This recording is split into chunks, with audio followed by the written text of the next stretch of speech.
So ayan, pakita natin kung wala na ba yung uod sa katawan ng mga isda natin. Kaya yan, tingnan natin, check natin lahat kung effective ba yung astig na pangpurga.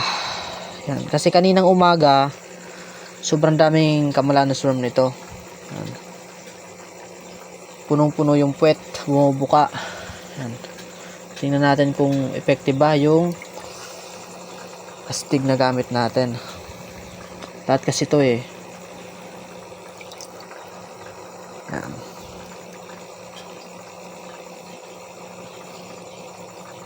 Ayaw magpahuli ng isa. Ito yung mas malala kahapon.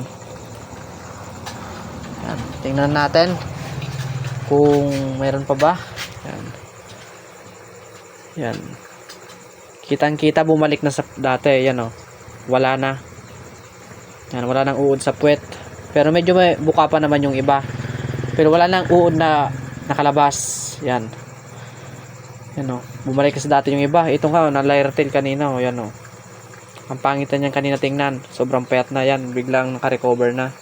Yan. Kaya bukas itong may pampurga natin. Lilinisan natin yung water change natin yan. Ayan. Effective naman. Pabukasan na lang natin na pagamutin. Yan. Kaya yan. Yung mga recommend ko sa inyo kapag may Camelanosus worm yung isda nyo. Yan. Yan. Bibigay natin astig. Nabibili lang yan sa mga patukaan ng manok. Yan. Yung mga nagtatanong kasi kung saan ko daw binili itong astig na to. Yan o. Sa patukaan ng manok mga bossing. Yan. Pampurga. Yan o. Kaya yan. May mga, o yan nga o. Kita nyo ba yung mga yan o. Mga puti. Yan yung mga nakalabas sa puwet nila. Yung mga parasite. Kaya yan. Isang bagsak muna. Kamalman.